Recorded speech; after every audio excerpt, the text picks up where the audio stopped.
Halo semuanya, perkenalkan nama saya Daniel William, saya dari kelas 9C. Hari ini saya akan membahas materi Allah berkehendak menyelamatkan semua orang. Allah adalah sumber keselamatan yang sejati.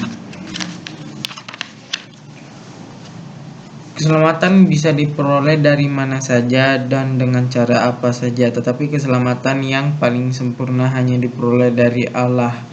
Orang beriman percaya bahwa keselamatan yang didasarkan dari kekuatan lain bersifat semu dan tidak sempurna. Allah lah yang punya kuasa hidup dan mati yang tidak pernah bisa diinvestasi oleh manusia. Maka bagi orang beriman sumber keselamatan sejati adalah Allah. Dialah Alfa dan Omega. Allah adalah asal hidup manusia dan sekaligus tujuan maupun akhir perjalanan hidup mereka. Bahkan ketika manusia jatuh ke dalam dosa, Allah tetap setia untuk menyelamatkan manusia. Kasih Allah yang terbesar dinyatakan dengan mengutus putranya, anaknya yang tunggal, Tuhan kita Yesus Kristus, masuk ke dalam dimensi ruang dan waktu kehidupan manusia untuk menyelamatkan dari kuasa dosa dan maut. Ia rela disalib demi menyelamatkan manusia dari dosa. Karena begitu besar kasih Allah akan dunia ini sehingga dia mengaruniakan anaknya yang tunggal supaya setiap orang yang percaya padanya beroleh hidup yang kekal. Dalam hidup sehari-hari, kita juga dapat merasakan tanda-tanda kasih Allah yang menyelamatkan melalui kehadiran orang tua, saudara, keluarga, guru, sahabat, dan sesama yang kita jumpai di sekitar kita. Menyadari akan begitu besar kasih Allah dalam kehidupan menyelamatkan manusia, maka manusia dituntut untuk menanggapi dengan menyerahkan diri secara total kepada kehendak Allah. Dalam hidup sehari-hari kita dapat menanggapi kasih Allah yang mengekaristi dan berbagi kepada sesama yang kita jumpai. Siapapun mereka, tanpa memandang perbedaan, kita dapat menyisihkan sebagian dari yang kita miliki untuk membantu mereka yang kekurangan. Membantu teman kita yang kesulitan dalam memahami materi pembelajaran di sekolah, menjenguk dan mendoakan teman yang sakit, membesarkan hati mereka yang lemah karena penderitaan dan sebagainya.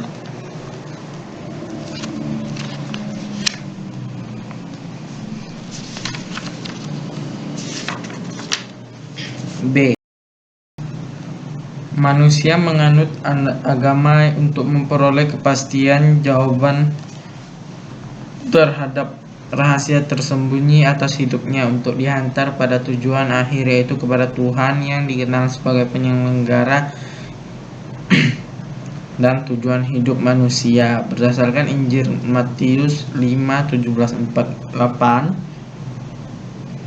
Yesus mengajarkan kepada kita supaya tidak bersikap formalitis dalam beragama. Kita harus benar-benar mendalami ajaran agama kita sehingga tidak jatuh kepada pemahaman yang dangkal dan setengah-setengah dan dapat mengamalkan ajaran agama secara benar. Dalam Injil Lukas 18:94, Yesus juga mengkritik orang-orang Farisi, para pemuka agama dan ahli Taurat yang seringkali merasa hidup keagamaan lebih baik dibandingkan orang lain. Mereka menyombongkan dirinya dan menganggap orang lain hidup agamanya lebih rendah, dan Yesus memuji pemungut cukai karena ia bersikap rendah hati di hadapan Allah. Praktik hidup beragama yang benar adalah berusaha dan dimotivasi oleh keinginan menjalin hubungan yang akrab dan mendalam dengan Allah, juga dengan sesama hidup. Hidup beragama itu sendiri harus didasarkan pada dorongan dari dalam untuk mencari kebenaran, sehingga agama menjadi pedoman hidup dan sarana bagi manusia menuju Allah sebagai sumber keselamatan sejati.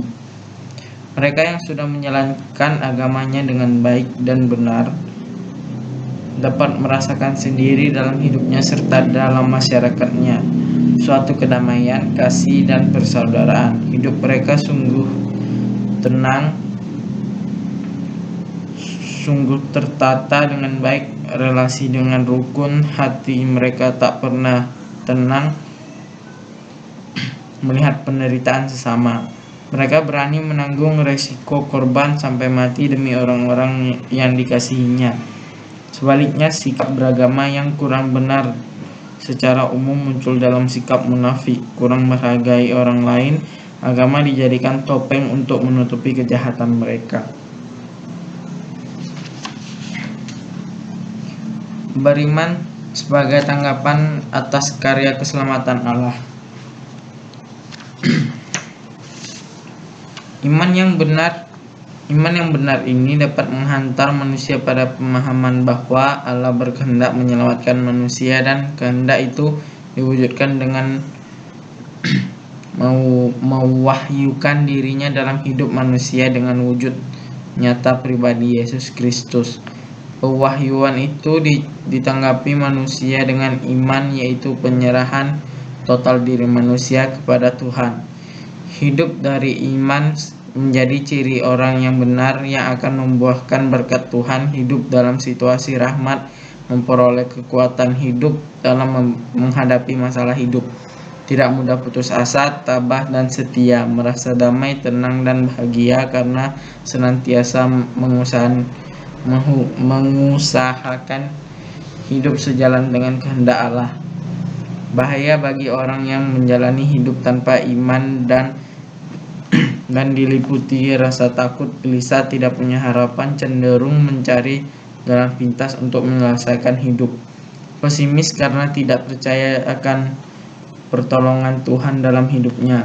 Rasul Yakobus 1:122 dan 1:19-21 menekan bahwa orang beriman yang benar haruslah menjadi pelaku firman yang mengarahkannya pada perbuatan-perbuatan kasih, sehingga oleh pembuatan-pembuatan itu maka iman menjadi sempurna.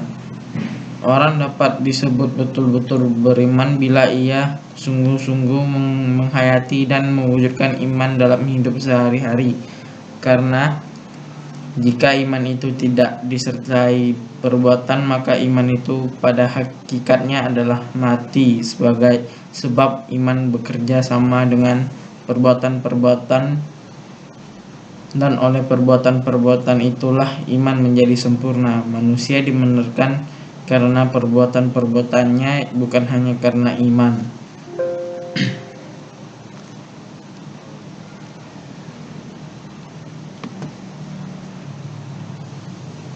Iman tidak hanya diungkapkan melalui doa puji-pujian saja, tetapi juga diwujudkan dalam hidup sehari-hari, terutama melalui perbuatan baik yang menyelamatkan dan membahagiakan sesama. Beriman Kristiani. Umat Kristiani menghayati bahwa karya dan tindakan Allah dalam menyelamatkan manusia itu dilaksanakan Allah melalui tindakan Allah secara langsung, yang secara paling nyata dan kehilangan tanpa Allah dari Yesus Kristus. Berdasarkan kitab suci dan tradisi, konsili mengajarkan bahwa gereja yang sedang mengembara ini perlu untuk keselamatan, yakni Kristus. Ia hadir bagi kita dalam tubuhnya, yakni gereja. Secara singkat, iman Kristiani dirumuskan dalam syahadat credo atau pengakuan iman. Dalam credo terungkaplah iman gereja akan Tritunggal Maha Kudus. Seorang yang beriman Kristiani adalah seorang yang religius, yaitu orang yang selalu menyadari bahwa seluruh peristiwa hidupnya merupakan karya Kristus yang menyelamatkan. Hidup beriman Kristiani meliputi beberapa aspek, yaitu pengalaman religius, pengetahuan iman, dan penyerahan iman. Dalam hidup sehari-hari, iman kita kepada Allah harus kita wujudkan melalui setiap perkataan dan perbuatan baik kita, agar iman kita berkembang dan menghasilkan buah keselamatan. Kebiasaan-kebiasaan untuk mengembangkan iman itu antara lain berhimpun pada hari Minggu untuk merayakan Ekaristi, membaca kitab suci, melaksanakan ibadat harian, berdoa bersama dalam keluarga, berdoa secara pribadi, terlibat dalam kehidupan jemaat setempat, lingkungan stasi paroki, terlibat dalam masyarakat, berpuasa dan berpantang, memeriksa batin dan mengaku dosa di hadapan iman dan kebersamaan dalam jemaat. Iman itu bersifat personal sekaligus sosial, artinya iman itu pertama-tama merupakan hubungan pribadi antara manusia dengan Allah. Iman itu diungkapkan dalam dan diwujudkan dalam kebiasaan dengan jemaat. Usaha mengembangkan iman tidak cukup dengan mengandalkan kekuatan diri sendiri, namun perlu ketertiban jemaat dalam pengembangan iman. Terlebih lagi harus memohon bantuan dan campur tangan dari Allah. Karena iman kita berkembang oleh bantuan yang lain, maka kita pun memiliki tanggung jawab untuk ambil bagian dalam mengembangkan iman sesama umat dengan cara bersedia hadir dalam pertemuan umat, baik dalam doa bersama, pendalaman iman, dan kegiatan-kegiatan yang mendukung lainnya.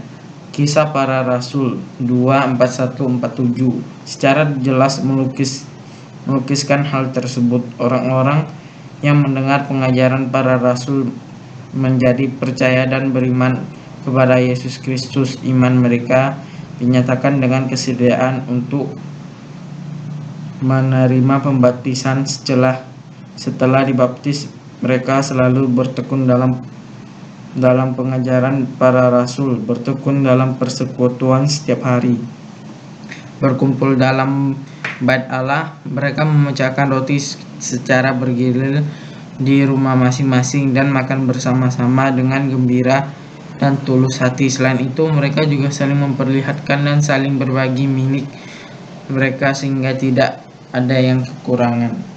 Maria teladan umat beriman. Dalam ketaatan iman, manusia menyerahkan dirinya dengan secara total kepada kehendak Allah. Penyerahan diri secara total mengendalikan sikap tidak tawar-menawar karena didasari keyakinan bahwa Allah akan memberikan yang terbaik bagi hidupnya. Perawan Maria menghayati ketaatan iman yang paling sempurna. Oleh karena itu, ia percaya bahwa bagi Allah tidak ada yang mustahil. Maka ia menerima pemberitahuan dan janji disampaikan oleh malaikat dengan penuh iman dan memberikan persetujuan. Lihatlah, aku ini hamba Tuhan, jadilah padaku menurut perkataanmu. Dengan sepenuh hati yang tak terhambat oleh dosa manapun, ia memeluk kehendak Allah yang menyelamatkan. Ia juga membaktikan diri seutuhnya sebagai hamba Tuhan kepada pribadi dan karya putranya, agar di bawah dia dan beserta dia mengabdikan diri kepada misteri penebusan. Maria tidak secara pasif belaka digunakan oleh Allah, melainkan bekerja sama dengan penyelamatan umat manusia dengan iman serta kepatuhan yang bebas. Dalam percobaannya yang terakhir ketika Yesus putranya wafat di kayu salib, Maria tidak melepaskan imannya bahwa sabda Allah akan terpenuhi. Karena itu, gereja menghormati Maria sebagai tokoh iman yang paling murni.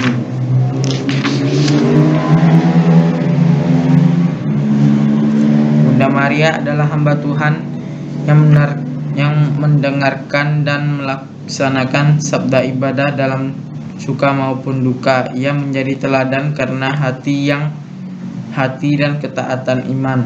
Ketaatan iman yang sempurna yang ditunjukkan oleh sang perawan Maria harus menjadi pedoman bagi kita dalam beriman dalam hidup sehari-hari, kita harus memandang setiap peristiwa itu sebagai bagian dari rencana dan karya Allah yang senantiasa berkehendak menyelamatkan semua orang, disertai dengan sikap penyerahan diri secara total kepada kehendak Allah. Dari hari ke hari, hidup kita harus makin berpadanan dengan kehendak Allah sendiri, seperti yang juga telah ditunjukkan oleh Pater Damian kepada kita. Ia setia dengan panggilan Allah untuk mengabdikan hidup yang bagi mereka yang terkucil dan menderita. Terima kasih.